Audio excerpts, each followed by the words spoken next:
Recently, Senator Mullin, if you have time to listen, you were confronted by constituents that were angry because you voted against my amendment to stop all funding for refugee welfare programs. Instead of explaining your vote to continue these welfare programs for refugees, you decided to transfer the blame. You told the media that I was a freaking snake and that you completely understood why I had been assaulted.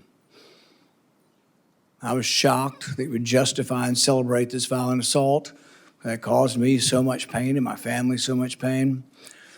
I just wonder if someone who applauds violence against their political opponents is the right person to lead an agency that has struggled to accept limits to the proper use of force. You have never had the courage to look me in the eye and tell me that the assault was justified. So today you'll have your chance. Today I'll give you that chance to clear the record. Tell it to my face. If that's what you believe, tell it to me today. Tell the world why you believe I deserve to be assaulted from behind, have 6 ribs broken, and a damaged lung. Tell me to my face why you think I deserved it. And while you're at it, explain to the American public why they should trust a man with anger issues to set the proper example for ICE and Border Patrol agents. I think before I can start my opening statement, I have to address the remarks that the chairman made, calling me a liar. Sir, I think everybody in this room knows that I'm very blunt and direct to the point. And if I have something to say, I'll say it directly to your face. If you recall, back in my House days, we actually did have this conversation because of the remarks that I've made. You were in a room. I simply addressed that I said I could understand because of the behavior you were having, that I could understand why the neighbor did what he did. As far as my terms as a snake in the grass, sir, I work around this room to try to fix problems. I've worked with many people in this room. Seems like you fight Republicans more than you work with us. I did address those remarks. I did explain your gimmicks by the amendment you put forth. And as far as me saying that I invoke violence, I don't. I don't think anybody should be hit by surprise. I don't like that. But if I do have something to say, everybody in this room knows I'll come straight to you. I'll say it publicly and I'll say it privately, but I'll never say it behind your back. So for you to say I'm a liar, sir, that's not accurate. And I got proof to say that because you have spent millions of dollars in my campaigns against me because we just don't get along. However, sir, that doesn't keep me at all from doing my job. I can have different opinions with everybody in this room, but as Secretary of Homeland, I'll be protecting everybody, including Kentucky, as much as I will my own backyard in Oklahoma. The record should show, and I think will show, a lack of contrition, no apology, and no regrets for your support. You completely understand the violence that was perpetrated on me. You're unrepentant. The only thing you quibble about is whether I met you somehow when you were in the House. I don't think we ever met when you were in the House. And this idea that the only thing you're upset about is not that you were for violence. What you're upset about is that I called you a liar because you said it to my face, which is really more about this machismo that you have. When in Oklahoma, the media asked you about the refugee welfare programs, the programs you voted to continue funding, it was this whole idea that you were going to transfer it because you were uncomfortable, your anger, low impulse control, causes you to then go after and decide that you're going to go after me as well. And so you say you completely understood that I was assaulted from behind, had 6 ribs broken and part of my lung removed, and that was just fine. That's something that you, I guess, approve of as far as resolution of political problems. When I talked to you privately on the phone, there was no apology. You just said, well, we can let our political difference, go by. And you said a few minutes ago, we can just set it aside. Well, political differences we can, but when you say that you agree with a felon, a Trump-hating felon who attacked me, somehow you think I'm just going to set that aside? Oh, it's no big deal. I lay in pain for 2 months, had 6 ribs broken, 3 of them separated, grinding upon bone for months, had part of my lung removed, and you think that's great and to be extolled. I mean, the sheer lack of any kind of self-awareness that you're going to be leading thousands of men and women who will have the use of force, and there's been great questions in our country about how that will be used, and you think a violent attack is just fine. So I guess my first question is, do you think that justifying that kind of violence sets a good example for the men and women of ICE and Border Patrol? Mr. Chairman, first of all, I didn't know the extent of your damage. When the phone call was made, I made it to you and I tried to talk to you. You didn't engage at all. In fact, you said, get your paperwork in. It's got to be 3 days in between. You offered no apology. Sir? And you offer no apology today and no regrets. Haven't heard the word apologize, haven't heard the word regret, haven't heard I misspoke and it was heated and I made a mistake. Haven't heard any of those words. Sir, actually, it wasn't heated, and I'm not apologizing for pointing out your character. Good. So you're jolly well fine, and you want the American public and the people up here to vote that may or may not vote for you to know that you supported the felonious, violent attack on me from behind. I did not say I supported it. I said I understood it. There's a difference. So that means you really didn't approve of it, just completely understand it. What do you think most people would interpret completely understand to be? Support for or a condemnation of the violence?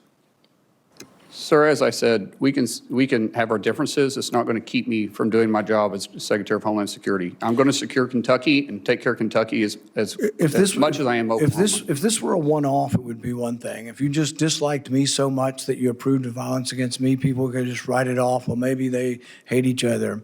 But really, there's a pattern of this. Let's go ahead and roll the tape. We can be good consenting adults. We can finish it here. Okay, that's fine. Perfect. You want to do it now? I'd love to do it right now. Well, stand your butt up then. You stand up, Bob. Oh, hold it. Oh, stop it. Is that your solution? Oh, no, sit down. Sit down. You know, you're a United States Senator. Sit down. Active. Okay, sit down, please. All right. Can I respond? Hold it.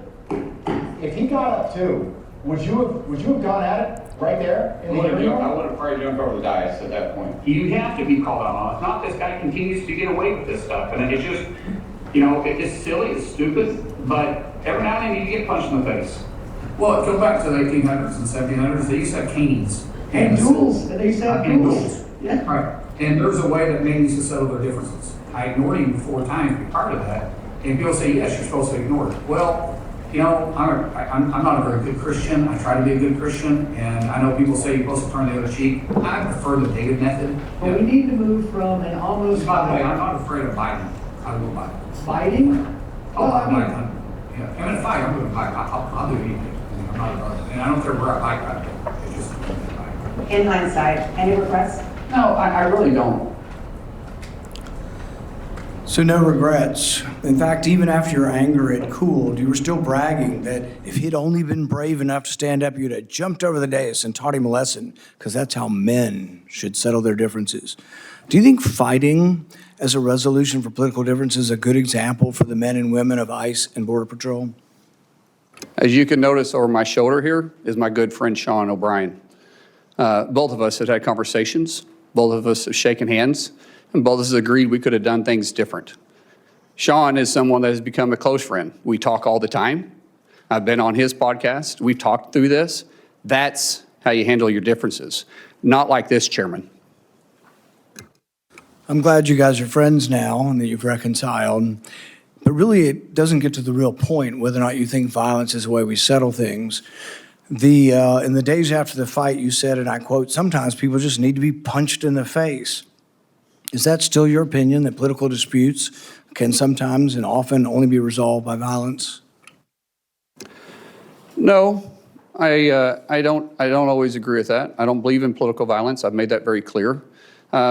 But sometimes people do need, theoretically speaking, sir, I get it. It's about character assassination for you. That's the way this game is played. I understand it.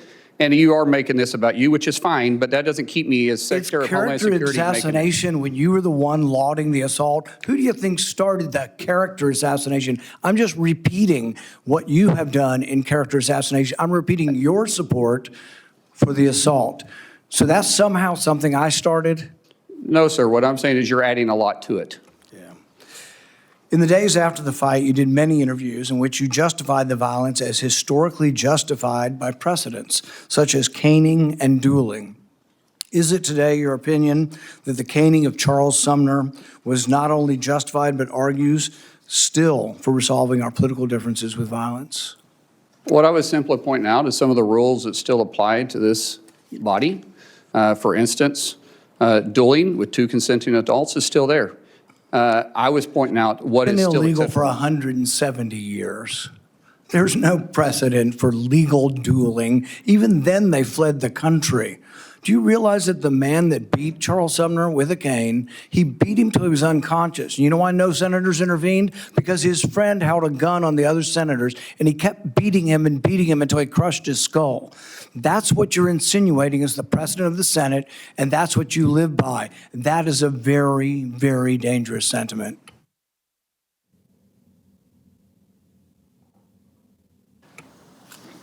After a half a dozen victory lap interviews where you pointed out that the union guy was just lucky that fear kept him from standing up, Dana Bash asked you if you have any regrets about bringing violence to a Senate committee, and you replied that you have no regrets. Today you've said you have no regrets about being happy, being completely understanding why I was attacked from behind. You had no regrets about, instigating a brawl in a Senate committee hearing. Are those still your opinions? Mr. Chairman, you're going to have your opinion. I'm going to have mine. As Secretary of Homeland Security, I'm going to bring peace of mind and security to this country, and I'm going to stay laser focused on that. CNN correspondent Priscilla Alvarez is here with us as well.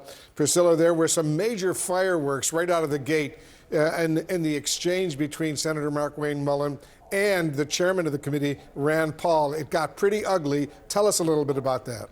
Yeah, Wolf, this was immediately an intense hearing at kickoff between the Republican chairman, Rand Paul, and Senator Markwayne Mullin, dating back to some history the two of them have, specifically as it relates to an attack by Rand Paul's neighbor in 2017 and the comments made by Markwayne Mullin at the time. And so Rand Paul and Senator Markwayne Mullin were going back and forth about that exchange and Rand Paul pressing him on whether he regretted anything that he said then. Not only that, but also the way that he confronted a witness during a separate hearing a couple years ago as well. Essentially, the argument being made was whether he felt that he had the temperament to be the Homeland Security Secretary and whether this was the model that he intended to role model, rather, for the federal agents within the Department of Homeland Security. Now, the senator didn't necessarily respond to that. He pointed back to Sean O'Brien, who he's had disputes with before, saying that now they are friends. He also did not apologize to Senator Paul over his comments at the time over that 2017 attack. But all of this really manifested in this very intense start to this hearing, again, between two Republican senators, the chairman and Senator Markwayne Mullin, who is testifying for this role of Homeland Security Secretary. I will also say beyond that, there have been some notable comparisons and contrast being made between the senator and Secretary Noem. For example, he said that he would own his mistakes. He also said, quote, "My goal in 6 months is that we're not in the lead story every day." He also went on to say that he regretted his statements after the shootings of the 2 U.S. citizens by federal agents in Minneapolis, saying that he, quote, "went there too fast." So as this hearing is going, you can already start to see how he's trying to differentiate himself from Secretary Noem, who of course was under immense scrutiny for the way that she managed the Department of Homeland Security, not only among senators, but also within the department itself.